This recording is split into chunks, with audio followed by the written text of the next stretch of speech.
아멘. 미국의 39대 대통령을 역임한 분이 계시죠? 아시는 분 알겠지만 지미 카터 대통령입니다. 박정희 대통령 계실 때 이렇게 재임했었는데요.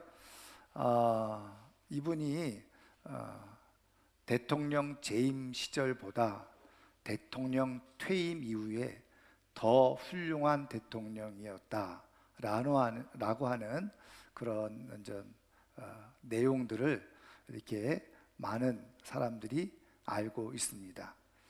그러니까 대통령 재임 4년 기간에는 조금 어렵게 그렇게 통치를 했는데 오히려 퇴임 이후에 더 훌륭한 삶을 살았다는 거죠.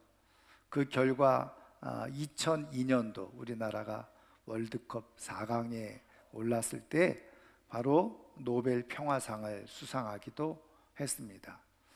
이 지미 카터 대통령이 2024년 12월 지난해죠. 100세의 나이로 하나님의 부르심을 받았는데 미국 역대 대통령으로 최장수 대통령의 기록을 갖게 되어졌죠. 근데 어쨌든 이 지미 카터 대통령이 우리에게 익숙하게 많이 소개되고 알려진 이유는 그가 아주 신실한 크리스찬이었다는 거죠.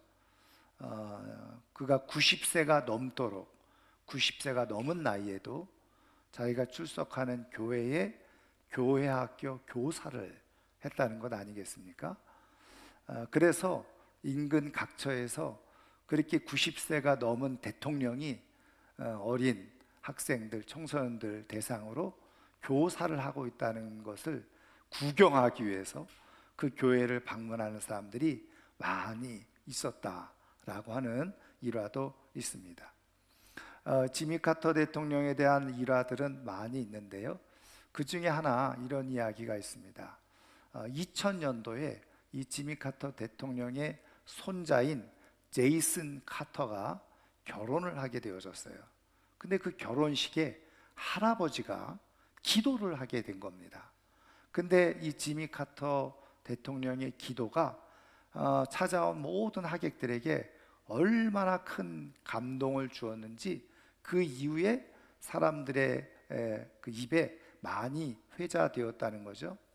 그런데 그때 주례를 받던 스티브 로헤드라고 하는 목사님이 있는데 이 스티브 로헤드 목사님이 자기가 책을 출판하면서 너무 그 당시에 지미 카터 대통령이 자기 손자를 위해서 기도하는 것이 감동이 되어져서 그 기도 전문을 그렇게 그 자기 책에 기록으로 남길 정도였다는 겁니다. 도대체 어떤 기도였는데 그랬을까? 그 일부분을 잠깐 제가 여러분들에게 소개를 해드릴 텐데요. 이런 기도입니다. 주님, 저는 사랑하는 아내와 결혼을 하고 축복된 시간을 보내왔습니다. 특별히 매일 함께 식사를 하는 시간은 저희에게 더없는 기쁨이었습니다. 사랑의 주님께서 오늘 결혼하는 제 손자인 제이슨과 그의 아내 주디가 함께 식사를 할 때마다 이와 동일한 기쁨을 주시기를 간절히 기도드립니다. 이런 기도를 드렸다는 거예요. 여러분, 듣기에 따라서는 어떤 사람들에겐 감동이 될 수 있겠지만 평범하네 그렇게 생각할 수 있을지 몰라요. 그런데 여러분, 굉장히 사실은 평범하고 사소한 기도지만 많은 사람들이 그 기도에 감동을 받았던 이유는 이 지미 카터 대통령의 삶이 그대로 녹아 있고 그 삶의 경험에서 우러나오는 기도를 했기 때문이었다는 거죠. 지미 카터 대통령의 기도대로 정말 그의 아내와 일평생 살아가면서 아내와 함께 식사하고 아내와 함께 시간을 보내는 것을 그 인생의 큰 기쁨을 누렸는데 그것이 바로 하나님의 은혜였다는 거죠. 그래서 자기 자녀들에게도 심지어는 자기 손자까지에게도 하나님께서 내가 하나님으로부터 받은 이 은혜를 따라서 아내와 평생 이렇게 기쁘게 함께 지내올 수 있었던 것처럼 하나님께서도 제 손자들의 삶에 이런 기쁨을 허락해 주옵소서, 그런 기도를 드린 거예요. 여러분, 이 지미 카터 대통령의 이 진솔한 기도, 저는 오늘 우리 모두가 우리의 삶 속에서 하나님께서 베풀어 주시는 이 은혜로 말미암아서 함께 더불어 살아가는 기쁨을 그렇게 누리고 그것을 그대로 고백하고 간증하는 가운데 내 삶 속에서 그런 기쁨을 누리며 살아가는 축복이 있기를 주님의 이름으로 축원합니다.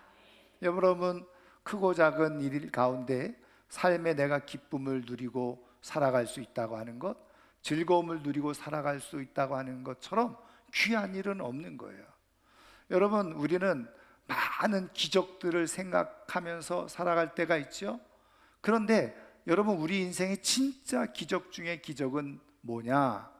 삶의 우여곡절 속에서도 변함없는 내 속에서 기쁨을 가지고 즐거움을 가지고 살아갈 수 있다고 한다면 사실은 그게 진짜 기적인 거예요.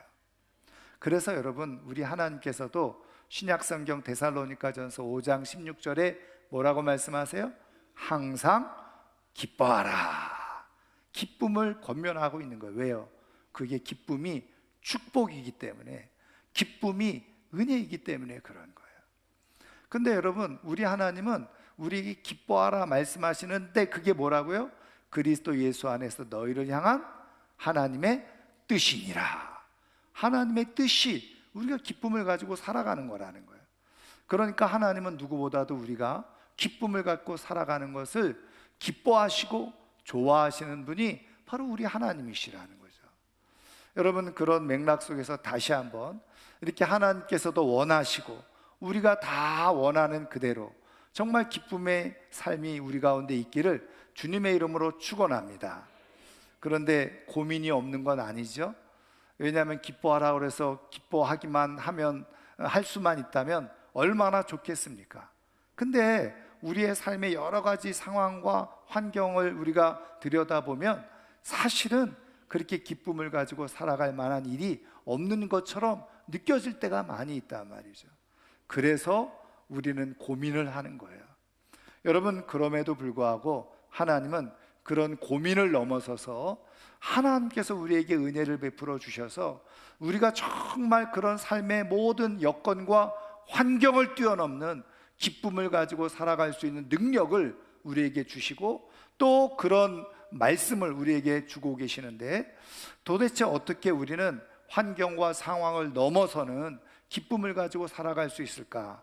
오늘 우리에게 주신 말씀 속에서 그 답을 찾아보면요, 오늘 우리가 읽은 이 말씀 스바냐서는 일단은요, 배경을 좀 더 살펴보면 언제 기록되어졌느냐, 성경을 읽어보신 분들은 아시겠지만 여러분, 스바냐서 1장을 보시면 이렇게 되어져 있어요. 1절에 아몬의 아들 유다 왕 요시야의 시대에 스바냐에게 임한 여호와의 말씀이라 그랬어요.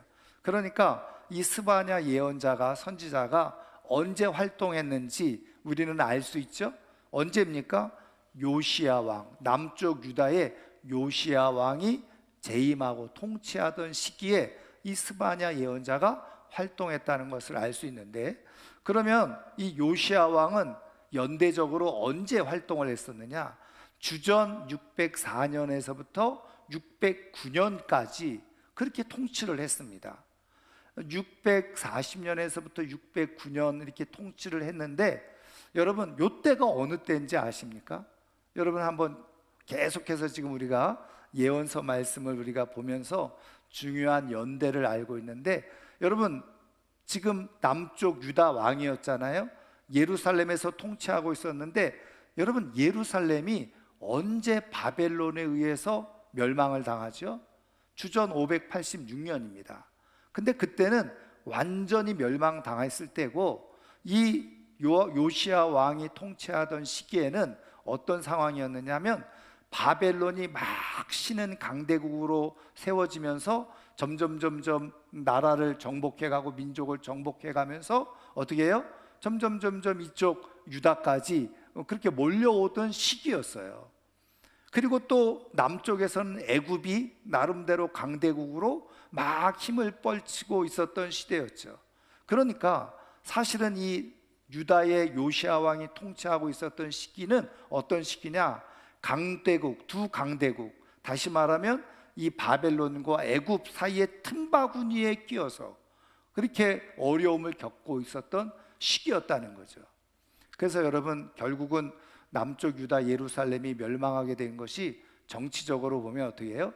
줄다라기 하다가 이쪽에 했다가 이쪽에 했다가 결국은 폭삭 망하게 되어진 거잖아요.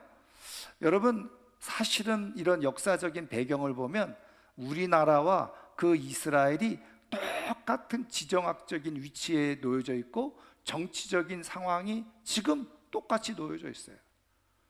여러분, 우리나라도 지금 미국과 중국이라고 하는 큰 강대국 틈바구니 속에서 어떻게 우리나라가 살아가야 될까?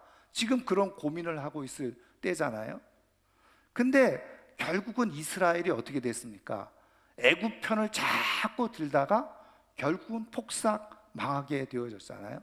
하나님은 바벨론에 항복해라, 그래야지 너희가 살 길이다, 그랬는데 그 말을 듣지 않은 거예요.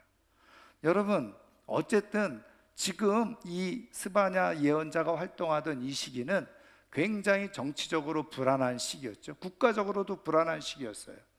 그리고 요시야 왕이 609년에 죽잖아요. 그리고 그 자녀인 여호아스, 여호야김 이렇게 통치하게 되어지는데 바벨론의 반기를 들다가 결국은 바벨론에 의해서 605년, 정확하게 요시야 왕이 죽은 다음에 4년이 지나고 바벨론에 의해서 1차 침공을 당하게 되어지고 항복을 하게 되어지고, 그래서 우리가 이미 듣고 배운 것처럼 다니엘과 세 친구 중심으로 왕족, 귀족들이 일부 포로로 끌려가는 일이 일어나게 되었죠. 그리고도 또 바벨론 말을 듣지 않으니까 두 번째 침공을 받고, 그리고 어떻게 597년에 또 에스겔과 또 여호야긴 왕이 포로로 붙잡혀가는 일이 일어나게 되어지고, 그리고 결국은 한 30년 이후에, 다시 말하면 이 요시야 왕이 죽은 30년, 20년이죠. 20년이 지나고 나서 결국은 완전히 예루살렘에 의해서 멸망당하는 그런 일이 일어났던 겁니다. 그러면 여러분, 예레미야를 통해서도 마찬가지고 이미 배운 에스겔을 통해서도 계속 하나님께서 말씀하시고 예언했던 내용이 뭐예요? 바벨론에 의해서 심판받게 될 것을 계속 예언해 주고 있었다는 거예요. 여러분, 이 스바냐도 당연히 마찬가지였어요. 그래서 학자들은 이 스바냐가 언제 그럼 활동했느냐, 조금 더 구체적으로 보면요, 이 요시야 왕이 대단한 왕인데, 여러분 성경을 읽어보면 그 예루살렘의 나름대로 종교 개혁을, 변혁을 일으켰던 왕이 바로 요시야였어요. 어느 날 성전을 수리하던 사람들이 성전을 수리하다가 보니까 낯선 책을 하나 발견한 거예요. 그래서 쭉 읽어보니까 굉장히 충격적인 말씀이었던 거예요. 그게 바로 학자들은 아마 신명기 말씀이었을 것이다, 이렇게 전 추측하고 보죠. 그래서 그것을 hil기야 제사장이 가서 왕에게 그것을 지금 성전에서 이런 책이 나왔습니다 하고, 무슨 내용이냐 보라, 이렇게 쭉 보니까 충격적인 게 뭐냐면, 하나님의 말씀을 떠나면 재앙이고 죽음이고 멸망이고, 하나님의 말씀대로 살아가면 너희들에게 축복과 영광이 주어진다는 거예요. 신명기 말씀이 그거죠.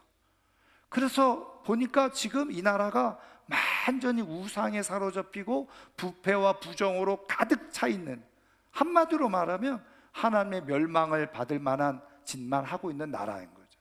그래서 요시야 왕이 어떻게 합니까? 전국적으로 모든 우상을 타파하죠. 그리고 하나님의 말씀을 따라 새로 복원한 게 있는데, 그게 뭐예요? 유월절을 다시 지키는 일을 하게 된 겁니다. 하나님의 말씀을 조금 다시 복원하고 지켜보려고 종교 개혁을 일으켰던 왕이에요. 그런데 그런 요시야 왕이 바벨론과 애굽 사이의 전쟁에 나갔다가 결국은 전사하게 되거든요. 죽게 되어져요. 여러분, 어쨌든 학자들은 그게 언제 있었냐면 주전 622년에 있었던 일인데, 이제 이 스바냐서의 내용을 통해서 볼 때 종교 개혁이 일어나기 전에 지금 하나님으로부터 말씀을 받아서 이 말씀을 선포하고 있는 것으로 그렇게 해석을 하고 보고 있습니다. 근데 말씀드린 것처럼 모든 예언자들이 동일하게 예언했듯이 똑같이 이 스바냐 선지자도 바벨론에 의해서 멸망당할 것을 예언하고 있었던 거예요. 그것이 어디에 기록되어 있습니까? 1, 2, 3장에 걸쳐서 사실 그걸 예언해 주고 있는 거예요. 자, 그리고 나서 오늘 우리가 읽은 이 14절 이후의 말씀 해주고 있는데, 이 14절 이후의 말씀은 어떤 말씀입니까? 너희들이 기쁘게 노래하라. 그러면서 하나님께서 너희들을 용서해 주시고, 그리고 너희들과 함께하고 내가 너희들을 기뻐하니까 너희들이 즐겁게 노래하라. 지금 이렇게 갑자기 반전되어지는 말씀이 기록되어져 있는 거예요.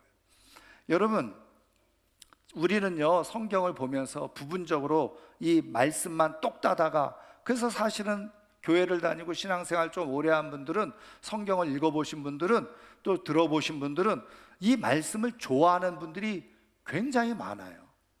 17절의 말씀, 그래서 우리가 이제 예배 후에도 부를 찬양이지만, 너의 하나님 여호와가 너희 가운데 계시니 너를 기뻐하고 너를 사랑하고 너로 인해서 기쁨을 이기지 못한 하나님이시다.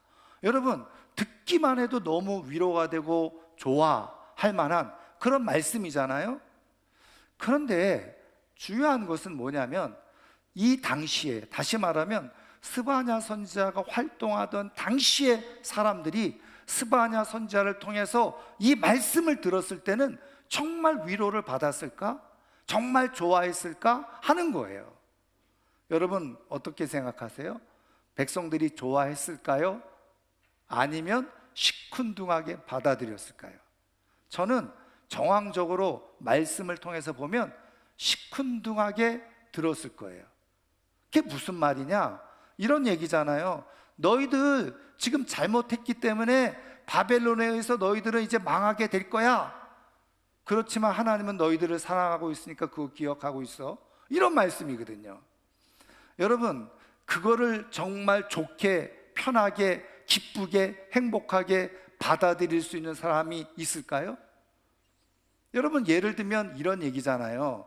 내가 지금 막 사업이 힘들어, 사는 게 너무 고달파, 죽을지 살지 그런 상황 가운데 있는데 너희들은 곧 망할 거야. 그렇지만 하나님이 너희들을 사랑하고 있다는 거 기억하고 있어?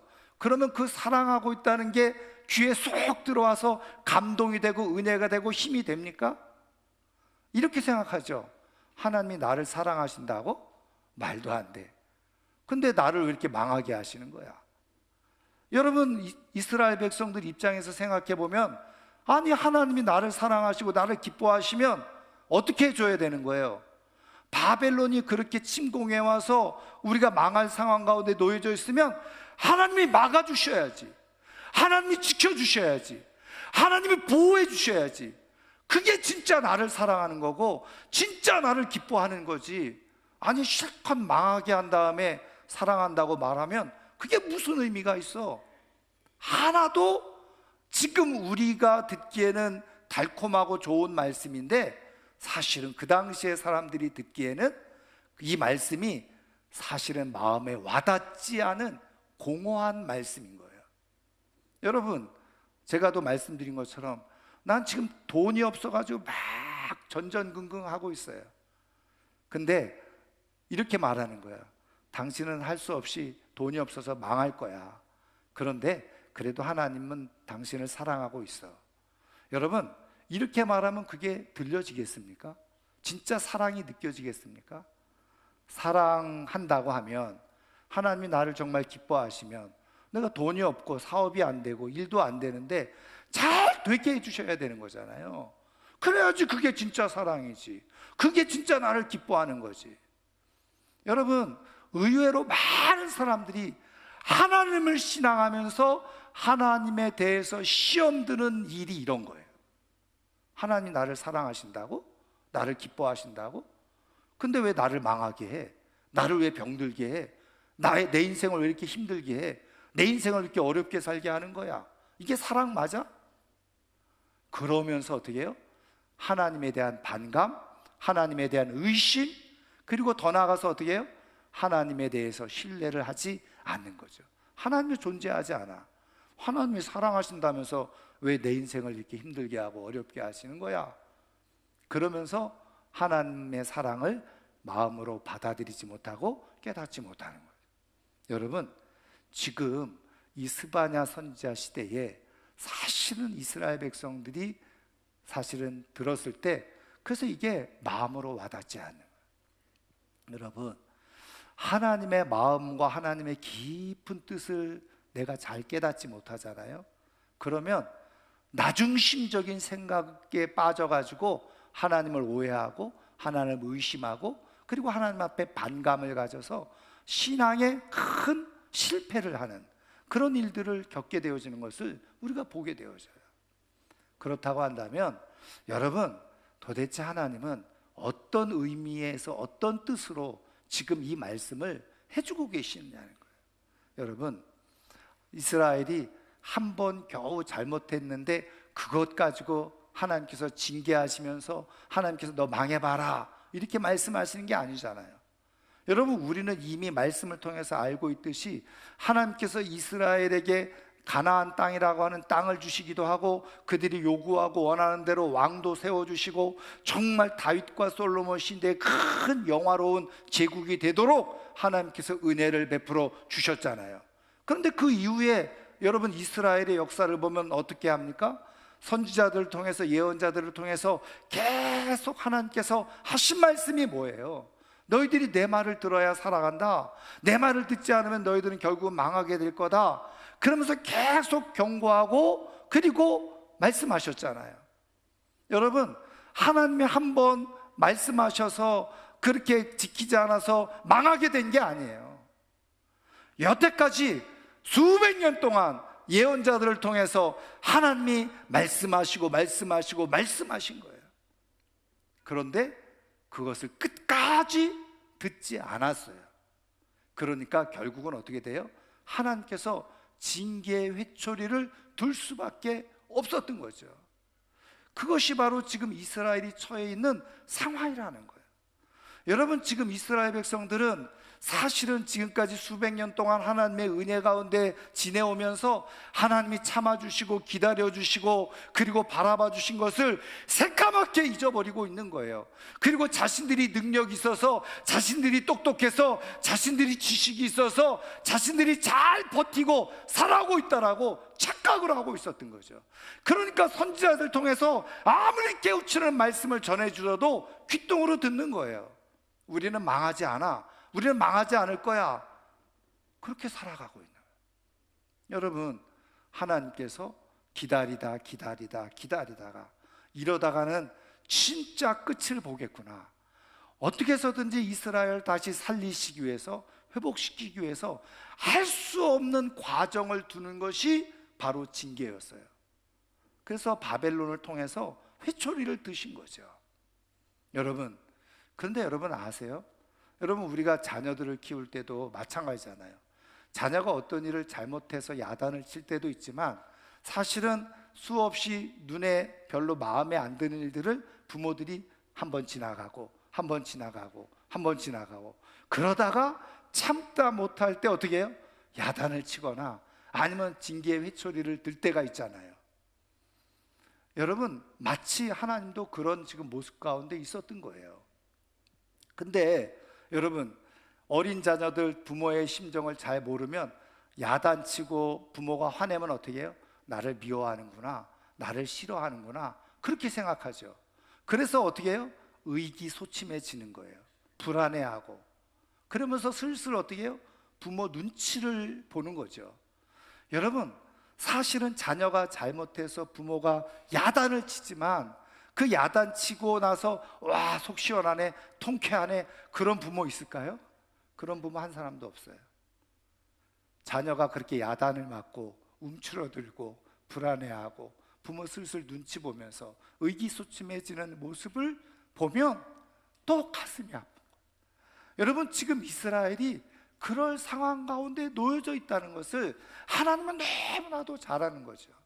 그래서 지금 이스라엘이 결국은 바벨론에서 망하게 되어질 텐데, 그 멸망으로 인해서 불안해하고 두려워하고 의기소침해지고, 그래서 오늘 우리가 읽은 말씀에 16절에도 나와 있는 것처럼 시온아 내 손을 늘어뜨리지 마라, 내 손을 늘어뜨리지 마라. 그 얘기 뭡니까? 다 힘이 축 처져가지고 이제 우리는 망했구나, 끝났구나, 그렇게 생각하면서 의기소침해지는, 내가 정말 잘못 살았구나, 그러면서 의기소침해지는 거예요. 죄책감에 시달리고 실패감에 시달리고, 그래서 아무런 힘이 없는 거예요. 하나님이 끝을 보고 싶지 않아서 어떻게든지 살려내고 싶으셔 징계 회초리를 드시긴 했지만, 그것 때문에 두 손을 늘어뜨리고 정말 시리에 빠져 있고 죄책감에 시달리면서 이렇게 살아가는 게 맞나? 그런 사람들 때문에 하나님께서 아니야, 너희들이 지금 이렇게 징계의 회초리를 받고 그리고 바벨론에서 망해가고 있지만, 그러나 기억해라, 내가 너희들을 사랑하고 있다, 너희들은 나의 기쁨이다, 내가 너희들의 손을 놓지 않을 거야, 그렇게 지금 말씀해 주고 계시는 거라고요.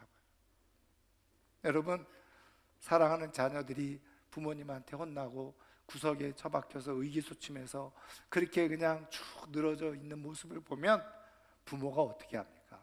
진짜 사랑의 마음을 가지고 있는 부모는 다시 가서 또 위로해주고 괜찮다 또 안아주고, 그게 부모의 모습이잖아요. 여러분, 진짜 사랑하는 부모는 자녀가요 끝까지 잘못된 길로 가는데, 사실은요 할 수만 있다면 부모가 그걸 막아주고 막아서주고 다시 돌이켜서 제대로 된 삶을 살게 해주고 싶은 것이 부모의 마음 아니에요? 근데 그렇게 할 수 없고 그럴 역량이 안 되고 그럴 능력이 안 되니 못할 뿐이죠. 내가 할 수만 있다면 정말 어떻게 해서든지 내 자녀, 잘못된 길로 가는 자녀 돌이켜서 살려내고 싶은 게 우리 부모들의 마음 아니에요? 여러분, 하나님은 그런 능력이 계신 분이세요. 그런 힘을 가지고 계시는 분이세요. 그래서 어떻게 해요? 돌이키도록, 깨닫도록, 그래서 참아주고 기다려주고 그리고 바라봐주고 계시다가 안 되겠다 싶은, 그렇게 끝까지 가면 완전히 망해버리고 하나님 없는 사람들이 되어지니 어떻게 해서든지 징계를 해서라도 다시 돌이키시는 것이 바로 하나님의 사랑이라는 거예요. 여러분, 우리는 생각할 때 내가 원하는 대로 다 이루어지고 되어져야지 하나님이 나를 사랑하신다라고 착각을 하는데, 그거는 진짜 참된 사랑이 아니에요. 왜요? 그렇게 다 채워줬어요. 하나님이 이스라엘에게 다 채워줬다니까요. 근데 그 하나님의 사랑을 알면 좋겠는데 사람들은 그걸 깨닫지 못해요. 여러분, 잘못된 길로 가는 것을 휘초리를 들고 깨닫게 하는 것이 사랑인 줄 믿으시기를 주님의 이름으로 축원합니다. 미워해서 회초리를 든 게 아니었다는 거예요. 그래서 하나님은 지금 하나님의 심정을 지금 이스라엘 백성들에게 다시 한번 얘기해 주는 거예요. 너희들이 징계의 회초리를 받지만 그것 때문에 너희들이 실망하지 말고 버려졌다라고 생각하지 말고, 그것 때문에 너희들이 의기소침해지지 말고, 내가 너희들을 여전히 사랑하고 있고 너희들과 함께하고 있고 너희들이야말로 내 기쁨이야, 이렇게 지금 말씀해 주고 있는 거예요. 실망하지 말라고, 죄책감에 빠져 살아가지 말라고, 얼마든지 너희들에게는 내가 함께하고 있으니 기회가 있다라고 말씀해 주고 있는 거예요. 저는 오늘 우리를 향한 이 하나님 아버지의 마음을 우리가 잘 헤아려서, 여전히 내가 힘들고 어려운 삶의 상황 가운데 있지만 여전히 우리를 향해서 내가 너와 함께하고 있고 내가 너를 사랑하고 있고 너는 내 기쁨이야, 이 하나님의 기쁨의 고백을 가슴에 담고, 내가 주어진 삶의 상황은 힘들고 어렵지만 그 속에서 정말 손을 늘어뜨리지 않고 주님이 나를 사랑하시고 나와 함께 하시니 나를 기뻐하시니 내가 이제 힘내어 살아보겠습니다, 다시 하나님의 말씀을 따라 살아낼 수 있는 하나님의 사람들 되기를 주의 이름으로 축원합니다. 그러면 그 안에서요 이상하게 하나님이 주시는 놀라운 기쁨이 넘쳐나게 되어지고, 그래서 하나님이 도우시는 은혜로 삶을 바꾸어가는 역사가 일어나게 되어지는데, 그때 어떻게 해요? 나도 모르게 콧소리가 나고 흥얼거리는 노랫소리가 나오게 되어지는 역사가 일어나게 되어지는. 그래서 여러분, 어떤 이유 때문이 아니라 그저 하나님이 나를 기뻐하시고 나를 사랑하고 계신다고 하는 그 기본적이고 본질적인 사실, 그 영적 은혜, 그것을 가슴에 깊이 새기고 있는 삶을 살아가는 사람들이 삶의 상황과 환경을 넘어서서 어떻게 해요? 하나님을 기쁘게 노래하면서 살아갈 수가 있게 되어지는 거예요. 여러분, 발달 심리학에 의하면요, 여러분 어린 시절에, 아기 시절, 자라나는 시절에 부모로부터 받는 사랑이 굉장히 큰 역할을 한다는 것 아시죠? 여러분 아기 시절에 부모의 사랑을 못 받았어요?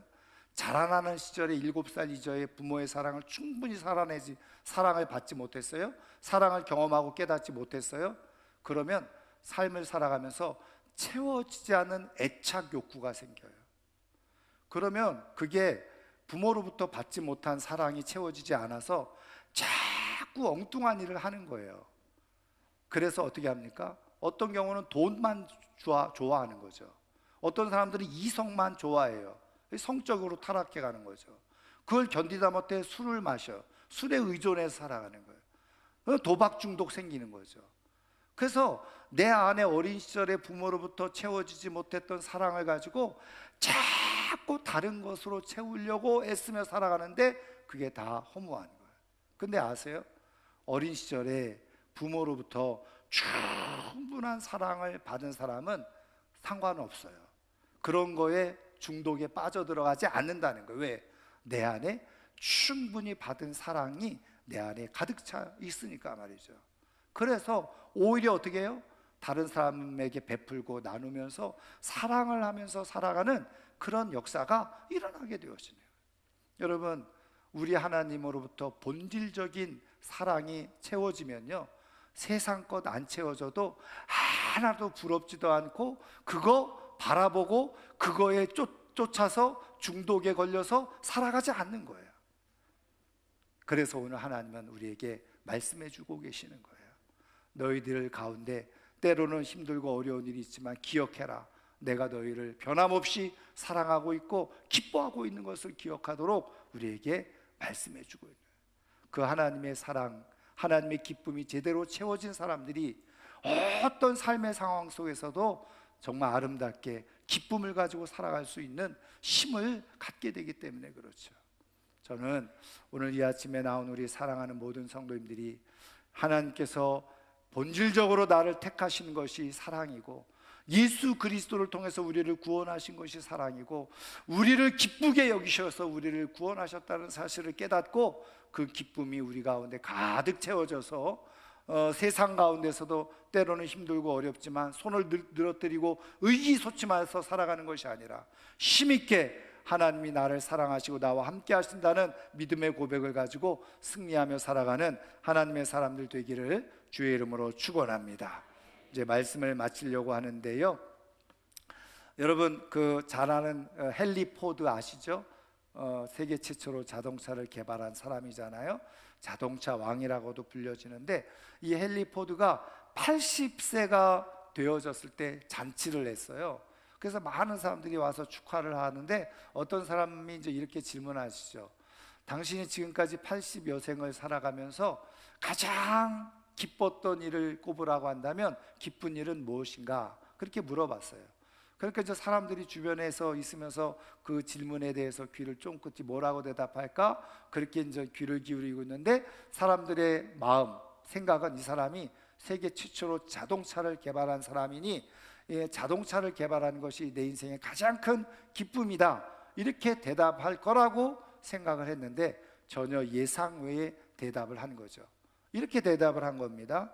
나는 지금까지 내 평생 살아가면서 정말 허황된 계획들을 많이 세우기도 하고 실현될 수 없는 꿈을 꾸기도 하고 그러면서 많이 실수도 하고 실패도 하고 지금까지 지내왔는데 지금까지 내 안에는 내 인생에 대해서 단 한 번도 불평하거나 내가 그런 허황된 얘기를 할 때도 의심한 적이 없고 끝까지 나를 믿어주고 나를 응원해주고 격려해 주었습니다. 오늘 내가 있을 수 있었던 것은 나를 끝까지 믿어준 내 아내 때문인데 나의 인생의 가장 최고의 기쁨은 바로 나의 아내입니다. 이렇게 대답을 했다는 거예요. 그런 말을 들은 아내는 인생 최고로 산 거죠. 남편으로부터 그렇게 들을 수 있다는 거는. 근데 여러분 기억하세요. 여러분 지금까지 우리의 인생 이렇게 지내오고 살아올 수 있었던 것은 바로 우리 하나님께서 지켜봐 주시고 기다려 주시고 함께 해 주시고 여전한 사랑으로 우리를 품어주고 계시기 때문에 오늘 우리의 인생을 여기까지 살아오게 된 줄 믿습니다. 여러분 기억하세요. 우리 하나님은 오늘 말씀을 따라서 우리와 함께하고 계시고 우리를 기뻐하시고 우리를 끝까지 사랑하시는 가장 최고의 우리의 인생의 지지자요 응원자이고 격려자인 것을 믿으시기를 주의 이름으로 축원합니다. 이 말씀에 힘입어서 이 세상에서 팔을 늘어뜨리지 말고 의기소침해하지 말고 하나님이 나를 사랑하신다. 자꾸 세상 것 쫓아다니면서 그것으로 내 인생을 채우려고 하지 말고 하나님의 사랑에 힘입어서 하나님으로 정말 기쁘고 행복하게 살아갈 수 있는 하나님의 사람들이 다 되기를 주의 이름으로 축원합니다. 축원합니다. 오늘 말씀을 생각하면서 우리 시간 한번 같이 찬양하고 기도하기를 원합니다. 말씀드린 것처럼 스바냐 3장 17절 말씀 너의 하나님 여호와가 이 찬양 함께 부르고 기도할 때요 하나님 인생이 내 뜻대로 되어지지 않는 상황 가운데 있다고 할지라도 의기소침하거나 그것 때문에